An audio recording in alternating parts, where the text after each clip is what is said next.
Bonjour, c'est Isabelle Sansonetti, bienvenue sur mon podcast Injonction et Bistouri. Merci, chère auditrice, chers auditeurs, de me prêter vos oreilles attentives. Pour cet épisode, j'ai interviewé le docteur Philippe Questemont, chirurgien plasticien de la face et du cou depuis 29 ans à Nice, co-directeur du cours d'anatomie en live de l'IMCAS qui s'est déroulé début février à Paris. L'IMCAS, c'est un congrès international incontournable pour les acteurs de la médecine et de la chirurgie esthétique. Je l'ai d'ailleurs rejoint pour cet entretien à l'école de chirurgie des hôpitaux de Paris, où il supervisait une dissection, ce qui est un peu la base de la formation des chirurgiens. Très investi dans la lutte contre les fake injectors, le docteur Questemont prend régulièrement en charge la gestion de complications graves, notamment au niveau du nez et des lèvres, chez des personnes, le plus souvent des jeunes femmes, qui ont confié leur visage à de faux médecins. Un phénomène préoccupant qui nous a amenés à parler argent, éthique et tourisme médical. Micro. Alors bonjour Philippe Questemont et merci de m'accueillir pour cet entretien. Vous êtes chirurgien face et cou, déjà la distinction avec un chirurgien plasticien? Alors dans notre cursus, on a à peu près le même nombre d'années de formation, d'internat de chirurgie, simplement certaines spécialités vont se concentrer sur une région anatomique, la maxillofaciale, la chirurgie de la face et du cou, l'ORL, l'ophtalmo, sont des chirurgies qu'on va appeler d'organes, par opposition à une chirurgie plastique générale qui s'occupera de tout le corps. Alors vous êtes sur le front de la lutte contre les fake injectors, donc vous allez nous expliquer pourquoi certaines personnes s'exposent à leur confier leur visage. Alors cet anglicisme, le fake injector, c'est très parlant, c'est pour ça que nous l'avons gardé, correspond à des faux injecteurs. En fait, ce sont des vrais injecteurs, mais qui ne sont pas habilités à le faire. Ils injectent pour de vrai. Ils font de vraies injections avec des vrais produits, de l'acide hyaluronique, du botox. Et ce sont des gens qui s'auto-attribuent le droit de faire de la médecine illégalement. C'est illégal, c'est de l'exercice illégal de la médecine. Et compte tenu du côté lucratif de ces gens qui n'ont aucun diplôme, aucune spécificité, et qui, grâce aux réseaux sociaux, peuvent communiquer d'une façon absolument incroyable, eh bien, ils récupèrent une patientèle. Les mêmes risques existent que vous soyez médecin ou pas médecin. Il est clair que si vous avez une allergie à un produit, le médecin n'est pas plus habilité à prévenir cette allergie si elle est subtile et que les gens l'ignoraient avant. Eh bien, on peut avoir des allergies aux produits, ça sont encore les choses à peu près les plus simples à gérer. Mais il y a de véritables complications, mais dramatiques, qu'on appelle les nécroses. Ce sont les injections dans les vaisseaux, les injections intravasculaires, qui vont faire des petits infarctus sur les territoires qui seront irrigués par ces artères. Ça peut être la peau du nez, ça peut être à l'intérieur une artère de l'œil avec des risques de perdre la vue, des risques de cécité. Vous avez vraiment des risques extensifs de nécrose faciale qui peuvent être dramatiques. Quand ça arrive à un médecin, et ça arrive à des médecins, je tiens à le préciser, eh bien, il y a une prise en charge immédiate avec des traitements qui démarrent très rapidement et qui donnent une guérison dans quasiment 100% des cas. Quand cela arrive à des gens qui ne sont pas habilités à reconnaître ces complications, eh bien vous avez les risques de nécrose extensive avec de véritables trous à la place des lèvres, à la place du nez et des risques de perdre un œil. Sans compter que ces faux injecteurs peuvent très bien se fournir en faux produits ou en tout cas en contrefaçon. Alors sur les produits, je crois que depuis que nous sommes rentrés dans la mondialisation de la vente par Internet, bien malin celui qui peut dire qu'il contrôle exactement ses ventes. Vous pouvez acheter tout et n'importe quoi sur Internet. Alors incriminer un laboratoire ou une pharmacie, c'est relativement facile, mais ça ne résout pas le problème parce qu'en fait, il y a des tas de sous-marques, de contrefaçons qui viennent de pays dont je tairai le nom, pas pour toujours en parler des mêmes. Enfin, dans le monde asiatique, on va retrouver toutes sortes de produits dont on ignore la traçabilité, on ignore la qualité de fabrication. Ils ont des noms qui se rapprochent assez des grandes marques et vous pouvez acheter pour des prix symboliques des produits qui sont soi-disant injectables. Oui. Que vous trouvez sur Internet. Alors voilà, je ne veux pas taper sur les pharmaciens, sur les labos. Je crois qu'il y a suffisamment sur le marché de quoi faire des bêtises. Vous avez souligné le prix. En fait, une des raisons qui pousse les gens à aller voir ces faux médecins, c'est de se dire c'est moins cher que chez un médecin. Alors, c'est ce que j'ai cru au départ. Et ça existe encore. Il y a effectivement, les réseaux sociaux ont mis en avant des zones de rêve. vous avez la vie de la famille Kardashian, la vie de certaines artistes qui sont mises en télé-réalité et qui font rêver. Et on imagine que des gens simples, issus de milieux modestes, aient envie de leur part de rêve. Eux aussi ont leur compte Instagram, ont leur téléphone, et ils vont penser que c'est inaccessible d'aller chez un chirurgien ou un médecin de renom. Et donc quelque part, si on leur fait une offre d'un résultat sur des lèvres, sur des sillons qui seraient globalement proches de ce qu'ils ont vu sur les réseaux sociaux à un prix inférieur, je comprends cette démarche. Et j'ai cru que c'était la démarche la plus importante. Mais c'est pas vrai. Ça, je m'en suis aperçu, et grâce à vous, aux journalistes qui sont venus investiguer autour des cas dont j'ai parlé, de véritables nécroses, en fait, on s'adresse à des gens qui payent le même prix que chez un médecin.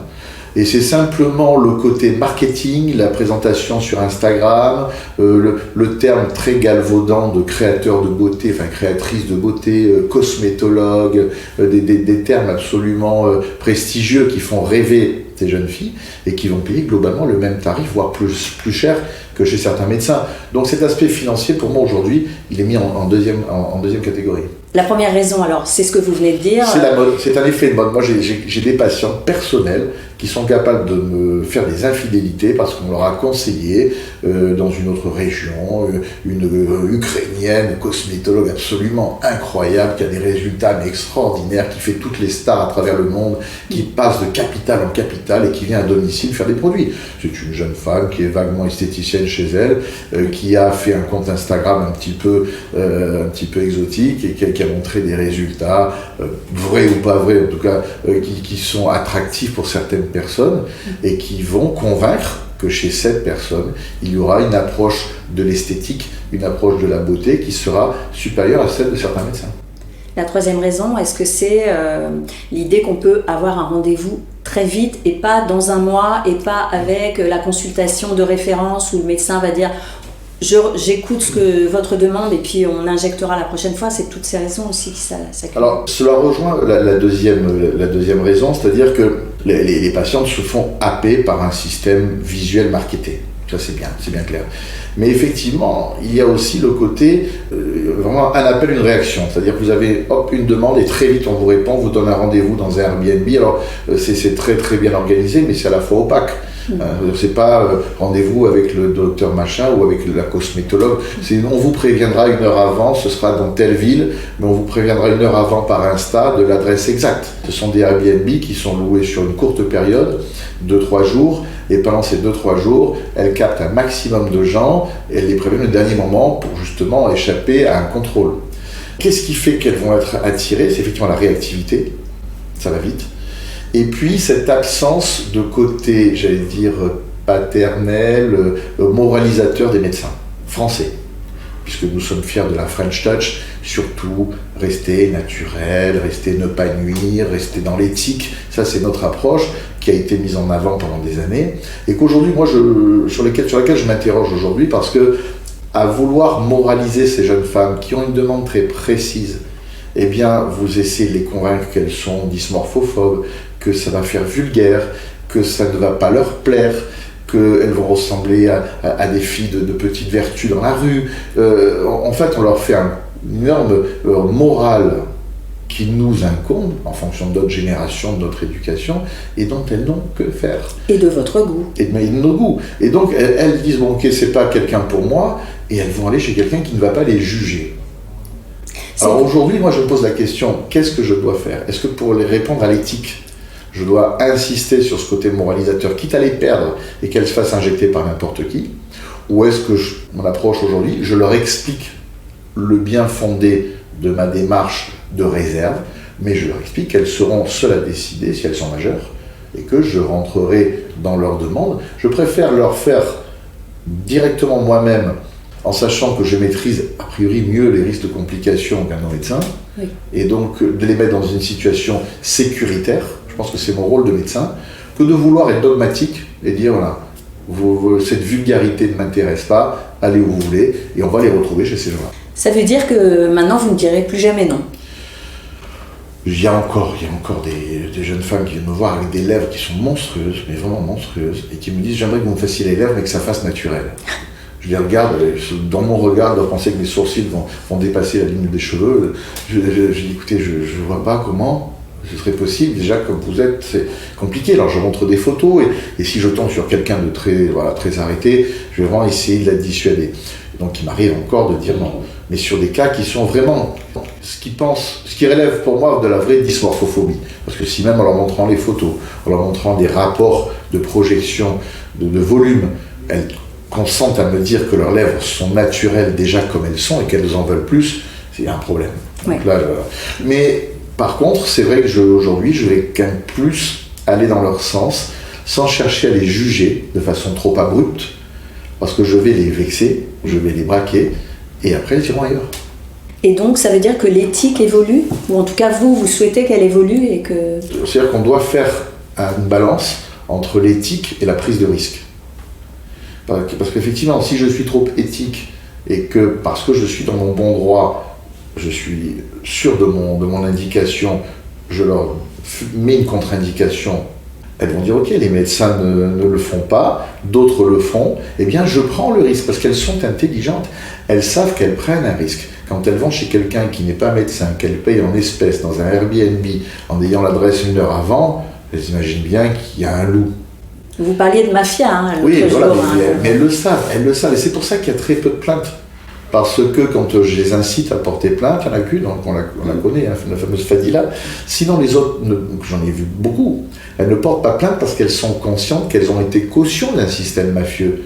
Quand on accepte d'aller dans ces conditions, dans des Airbnb, en payant que en espèces, en taisant le nom de la personne, on est conscient qu'on est complice. Oui. Donc c'est ce que leur disent ces gens-là. Quand elles disent je vais porter plainte, ils disent attention, je t'amène avec moi dans la plainte. Si ce médecin porte plainte, tu viens avec moi parce que tu m'as payé en espèces, tu as pris le rendez-vous dans ces conditions et tu savais très bien où tu mettais les pieds. Alors de ce fait, les jeunes filles se rétractent. Donc il y a très peu de plaintes finalement. Donc équilibre, pour répondre à votre question, éthique ou prise de risque. Est-ce que mon rôle de médecin dans le code de déontologie, c'est uniquement de respecter l'éthique, tel que c'est écrit, ou c'est de respecter l'article 12, l'éducation sanitaire? Est-ce qu'il y a un phénomène de santé publique? Est-ce que mon rôle n'est pas aussi d'accompagner un phénomène de santé publique? Et alors, vous êtes démunis par rapport à... Parce qu'on m'a posé la question récemment, mais pourquoi finalement on a l'impression que les chirurgiens, les médecins ne sont pas écoutés par les autorités ordinales de santé et qu'il n'y a pas de prise en compte de ce phénomène? L'ordre des médecins a une mission très simple, ne s'occupe que des médecins. Il faut faire des plaintes au procureur de la République, il faut que la patiente porte plainte ou que le médecin porte plainte au procureur. Mais bon, moi je ne vais pas aller porter plainte au procureur pour dénoncer une personne qui, à moi, ne m'a rien fait à titre perso. Elle a injecté une patiente qui a été caution de ce système. C'est difficile. Alors maintenant, l'ordre évolue, commence à admettre qu'il nous demande de leur faire des signalements. Mais c'est vrai que ces signalements, c'est tellement fugace. Oui, vous dire qu'il y a 15 jours, il y a eu un Airbnb à Cannes, dans un hôtel qui a été... Mais il n'y est plus. Oui. Donc, des fausses médecines bohémiennes qui se baladent de ville en ville et qui est très difficile à attraper. Et donc, au niveau... maintenant, il y a une brigade qui a cette... mission de pister ce type de... Je crois qu'ils sont 6 pour la France. Ah oui. Alors quand vous voyez l'immensité des réseaux sociaux, leur tâche est très compliquée. Moi je me disais pourquoi on ne fait pas de l'éducation dès le lycée? Est-ce qu'il n'y a pas, via les médecins scolaires, est-ce qu'on ne pourrait pas essayer de faire passer des messages là un peu plus jeunes, chez des toutes jeunes femmes? Ça pourrait être une solution. Je vous parlais d'une réunion à Nice qui aura lieu au mois de mars, au sein de l'hôpital, qui s'appelle éthique et esthétique. Cette année sera un thème sur l'éthique et l'esthétique, dans lequel tous les élèves infirmières, élèves médecins, élèves kinés, tous les jeunes acteurs de la santé vont participer. Certains auront des mémoires à rendre à propos de ce sujet. C'est vraiment par l'information qu'on arrivera à faire prendre conscience aux parents, parce que c'est souvent des jeunes personnes, de dire écoutez, tu veux te faire augmenter les lèvres, j'ai déjà une discussion à avoir avec toi, mais bon, on peut très bien admettre que tu gagnes, mais au moins choisis la bonne personne. Et alors, est-ce que, on parlait du coût, donc ça représente un coût de faire ce type d'acte. Donc certains préfèrent aller chez les faux médecins, même si finalement ils dépensent autant que chez les vrais. Mais il y a aussi le développement du tourisme médical. Est-ce que pour vous c'est aussi risqué ou, parce que finalement, vous les chirurgiens, ça vous arrive aussi de recevoir des patients qui viennent de l'étranger. Donc d'un côté c'est du tourisme médical, de l'autre non. Donc, C'est ce que j'allais vous dire. Moi, par ma notoriété dans mon domaine, j'ai beaucoup de gens qui viennent non pas d'autres pays, mais limitrophes, Italie, Suisse, Belgique, je n'aime pas. Oui. Je n'aime pas. Je fais souvent des téléconsultations avec eux, j'essaie de les convaincre, comme j'ai souvent des confrères qui travaillent dans ces pays-là, de leur donner le nom de confrère. Parce que même si j'ai l'impression de très bien faire mon métier, et que je pense qu'elles ont raison de s'adresser à moi, elles se mettent de toute façon dans des situations d'inconfort. Oui. Quand on vient de se faire opérer, qu'on retourne chez soi, qu'on prend l'avion avec des sutures fraîches, qu'on va manipuler, caresser son chat et se caresser la cicatrice, le moindre petite surinfection, une désunion d'un fil, tout est plus compliqué quand on est à distance. Je donne rendez-vous 15 jours après pour enlever les fils, et pendant ces 15 jours, s'il y a le moindre problème, c'est tout par visio. Alors maintenant, on a la chance d'avoir la visio qui facilite les choses, mais ça reste quand même. Aujourd'hui, il y a dans chaque région des gens bien formés dans la plupart des domaines. Et je crois qu'il n'y a plus de personnes indispensables, à mon avis. Et on est capable de trouver près de chez soi quelqu'un capable de répondre à sa demande. Et en tout cas, moi je sais que pour quelqu'un de ma famille, je préfère qu'il se fasse opérer en cherchant dans ma région quel est le référent dans ce domaine pour opérer du genou, de l'épaule, voilà. Trouver la personne, mais qui soit proche. Et parce que je sais que quelle que soit la qualité de l'acte qui est accompli, le post-opératoire est au moins aussi important que l'acte opératoire. Oui, surtout que vous, les chirurgiens, quand vous recevez une complication... On n'a aucune envie de la prendre en charge quand elle vient de l'étranger. Moi, si j'ai un confrère, un de mes amis, qui, pendant ses vacances, le pauvre, a une complication, je vois sa patiente, je vais la prendre en charge tout à fait gracieusement et tout à fait déontologiquement, parce qu'on est dans un même système. Quand je sais que ce sont des gens qui sont venus récupérer des patients par des systèmes mafieux qui les prennent en charge dans des conditions qui sont quand même globalement pas du même niveau que ce qu'on espère, et qui en plus, quand il y a des complications, c'est à nous de les prendre en charge, et souvent prises en charge par la collectivité, c'est-à-dire par la Sécu, on dit non, attendez, là, et en sachant qu'en plus, s'il y a un problème, c'est le dernier qui est passé qui a tort. C'est ça. En plus, on rentre dans la boucle de la procédure. Oui. Alors on dit non, allez aux urgences, faites ce que vous voulez, retournez en Turquie, retournez où vous voulez, mais nous, non. Il y a des gens qui disent aussi que les médecins qui sont là-bas, dans ces pays-là, ils ont aussi été formés par vous, par vos confrères à Paris. Je vous dis, quelle que soit la qualité de l'acte, je ne dis pas qu'ils ont été mal traités, ils peuvent être très bien traités, mais je vous dis, le post-op est aussi important que l'acte. Et donc, s'ils ne font pas le post-op, eh bien, il y a une perte de chance pour le patient. Et donc, on revient sur les fakes, ce sont souvent des réseaux de recrutement. Pour des actes, greffe de cheveux, prothèse mammaire, et vous rentrez là-dedans et on vous glisse après vers ce genre de filière avec un intérêt financier à la clé. Merci beaucoup Philippe Questemont d'avoir partagé avec nous vos convictions et votre expertise. Chères auditrices, chers auditeurs, j'espère que vous avez apprécié cet épisode et que vous le partagerez avec au moins une personne de votre entourage. Vous avez une remarque sur le sujet ou bien vous connaissez une personne qui a confié son visage à un non-médecin ou qui est allée se faire opérer à l'étranger ? Contactez-moi sur mon compte Instagram Injonction et Bistouri. Et n'oubliez pas, bien sûr, de vous abonner et de mettre plein d'étoiles sur votre plateforme préférée. C'est précieux pour augmenter la visibilité et les écoutes d'Injonction et Bistouri, qui est un podcast indépendant. Allez, je vous laisse. Prenez soin de vous et à vos écouteurs dans 2 semaines pour un nouvel épisode sans retouche.